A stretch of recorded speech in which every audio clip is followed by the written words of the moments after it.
ሰላም ጤና ይስጥልን እየተወደዳችሁና የተከበራችሁ የጎ ቴሌቪዥን አድማጭ ተመልካቾቻችን እንደምን ቆያችሁን?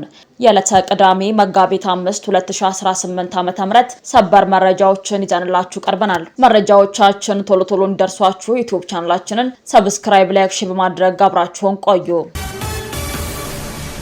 የሲዳማ ብሔር የዘመን መለወጫ በዓል ፊቼ ጨምበላላ በዛሬው ዕለት በልዩ ልዩ ባህላዊ ሁነቶች በድምቀት መከበር ጀምሯል። ፊቼ ጨምበላላ ለሀገራዊ መግባባት ለአንድነትና ለሰላም ጉልህ አበርክቶ ያላቸውን እሴቶች አቅፎ የያዘ በዓል ነው። የበዓሉ የእርቅ የሰላምና የአንድነት እሴቶች ከ11 ዓመታት በፊት በተባበሩት መንግስታት የትምህርት ሳይንስና ባህል ድርጅት ዩኔስኮ የማይዳሰስ ቅርጽ ሆኖ እንዲመዘገብም አስችሎታል። ፊቼ ጨምበላላ የሲዳማ ሕዝብ ያሮጌ ዓመት ሸኝቶ አዲሱን ዓመት የሚቀበልበት ብቻ ሳይሆን የተጣሉ የሚታረቁበት፣ ትውልድ ከሽማግሌዎች ምርቃትና ዕውቀት የሚቀስምበት እንዲሁም ማህበረሰባዊ ትስስር የሚጸናበት ውብ የባህል አውድ ነው። የበዓሉ ዋዜማ የሆነው ፈጣሪ አዊሮ በዛሬው ዕለት በደማቅ ስነ ስርዓቶች መከበር ጀምሯል።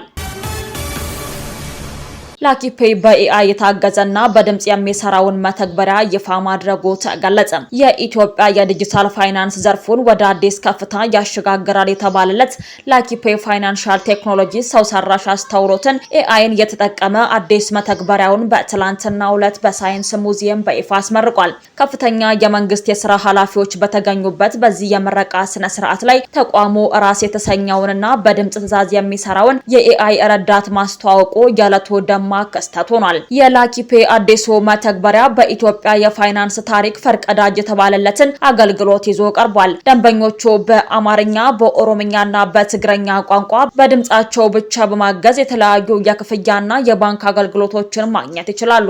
ይህ አሰራር በተለይ መተግበሪያዎችን ለመጫን የሚቸገሩ ወይም ማንበብና መጻፍ ለማይችሉ የማህበረሰብ ክፍሎች የፋይናንስ አካታችነትንም የሚያረጋግጥ ነው ተብሏል። በዚሁ መተግበሪያ አጠቃቀም ላይ የኦሮሚያ ባንክ ቀዳሚ ስትራቴጂካዊ አጋር በመሆን እየሰራ መሆኑም ተገልጿል።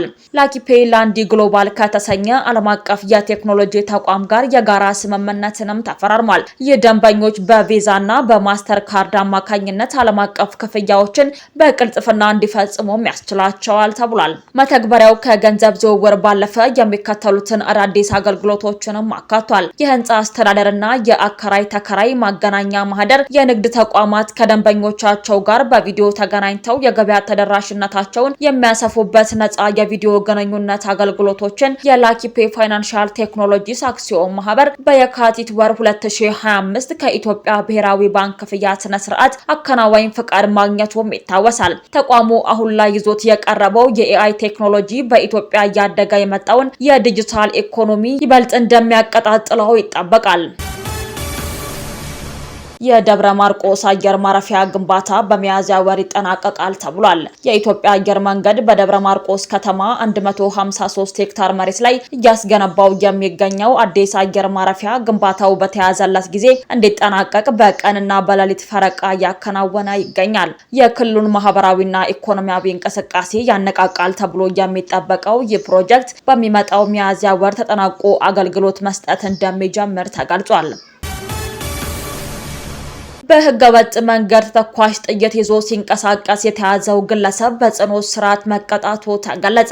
ከኮንሶ ወደ አርባ ምንጭ ዙሪያ ወረዳ ከይሴ ቀበሌ የክላሽ ኢንኮፍ ጠመንጃ ጥይትን በተሽከርካሪ ደብቆ ሊያስገባ የሞከረው ግለሰብ በእስራት ተቀጥቷል። ተከሳሹ በአካባቢው ለሚንቀሳቀሱ ህገወጥ ቡድኖች ለማድረስ አስቦ ቢንቀሳቀስም ለጸጥታ ስራ በተሰማሩ ፖሊሶች ድንገተኛ ፍተሻ ተይዟል። ፖሊስ ያጣራውን ምርመራ በሰው ምስክርና በኤግዚቢትነት አስደግፎ ለሚመለከተው አካል በመላክ መዝገቡ የደረሰው አቃቢ ህግ ለአርባ ምንጭ ዙሪያ ወረዳ ፍርድ ቤት አቅርቧል። ፍርድ ቤቱም ክስ መስርቶ ሲታይ ከቆየ በኋላ ተከሳሽ ኮሴ ኤርኳዶ በጥፋተኛም በማለት በ8 ዓመት ጽኑ እስራትና በ10 ሺህ ብር መቀጣቱን የደቡብ ኢትዮጵያ ፖሊስ ኮሚሽን ህዝብ ግንኙነትና ገጽታ ግንባታ ዳይሬክተር ምክትል ኮማንደር አሸናፊ ኃይሌ ተናግረዋል።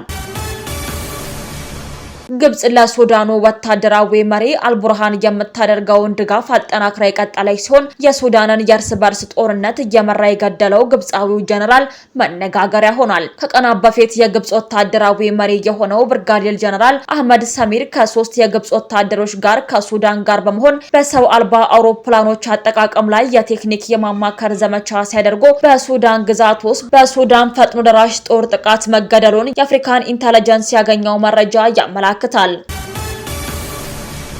አሜሪካ የኢራንን ምሽጎች ሰባሪ ግዙፍ ቦምቦችን በብሪታንያ ማከማቸት ጀምራለች። በመካከለኛው ምስራቅ እየተባባሰ የመጣውን ወታደራዊ ውጥረት ተከትሎ ዩናይትድ ስቴትስ በኢራን የሚገኙ ጥልቅ የከርሰ ምድር ምሽጎችንና የኒውክሌር ተቋማትን የማውደም አቅም ያላቸውን ባንከር ማስተር ቦምቦችን በብሪታንያ የአየር ኃይል ጣቢያዎች ላይ ያከማቸች መሆኑ ተገለጸ። ይህ ወታደራዊ ዝግጅት በኢራን ተራራማ ስፍራዎችና ከመሬት በታች የተገነቡ የሚሳኤል ማከማቻ ችን ኢላማ ያደረገው ግዙፍ ዘመቻ አካል እንደሆነም ተገልጿል። የአሜሪካ ጥቃት የኢራኑን መንፈሳዊ መሪ አሊ ካሜኒን መግደሉን ተከትሎ ኢራን በአካባቢው በሚገኙ የአሜሪካ የጦር ሰፈሮች ላይ የሚሳኤል አጸፋዊ እርምጃ እንደምትወስድም ዝታለች። የብሪታንያ መንግስት ለአሜሪካ የአየር ኃይል ጣቢያዎቹን ለመከላከያ ኢላማ እንዲውሉ የፈቀደ ቢሆንም አሜሪካ ግን ከነዚህ ጣቢያዎች በመነሳት ረጅም ርቀት በመብረር ጥቃቷን ለማጠናከር እየተዘጋጀች መሆኑ ተገልጿል። ይህ ወታደራዊ እንቅስቃሴ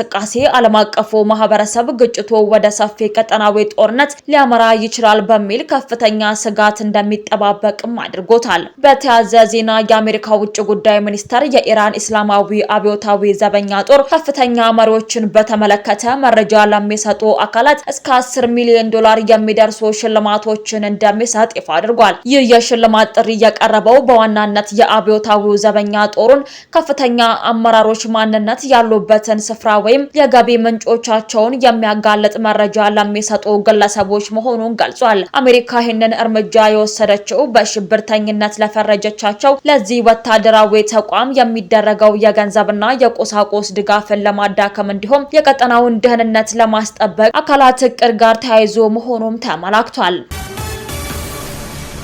በዱባይ ላይ የሚደርሱ የኢራን ሚሳኤል ጥቃቶችን የሚያሳይ ቪዲዮ የቀረጸ ብሪታናዊ ሊፈረድበት ነው ተባለ። በዱባይ ላይ የሚደርሰው የኢራን ሚሳኤል ጥቃቶችን የሚያሳይ ቪዲዮ ቀርጿል የተባለው የ60 ዓመት ብሪታናዊ ጎብኚ የ2 ዓመት እስራት ሊፈረድበት እንደሚችል ተዘግቧል። የተባበሩት አረብ ኤምሬትስ የህዝብን ሰላም የሚያውኩ ወሬዎችንና ፕሮፓጋንዳዎችን ማሰራጨት በሚል በደነገገችው ጠንካራ የሳይበር ወንጀል ህግ መሰረት ግለሰቡ ከሌሎች 20 ሰዎች ጋር አብሮ ክስ መስርቶበታል። ምንም እንኳን ግለሰቡ የሀገሪቱን ህግ የመጣስ ፍላጎት እንዳልነበረውና ቪዲዮውን ከማህበራዊ ሚዲያ ገጹ ላይ ወዲያውኑ ማጥፋቱን ቢገልጽም የሀገሪቱ መንግስት ግን ጥቃቱን የሚያሳዩ ምስሎችን በሚያጋሩ ሰዎች ላይ ከፍተኛ እርምጃ እየወሰደ ይገኛል። እርምጃው እየተወሰደ ያለው የኢራን ድሮንና ሚሳኤል ጥቃቶች በዱባይ አውሮፕላን ማረፊያና ታዋቂ ሆቴሎች ላይ ጉዳት እያደረሱ ባለበት ወቅት ሲሆን መንግስት የሀገሪቱን ገጽታ ለመጠበቅ ሲል በማህበራዊ ሚዲያ ላይ የሚወጡ መረጃዎችን ለመቆጣጠር እየሞከረ መሆኑም ተመላክቷል።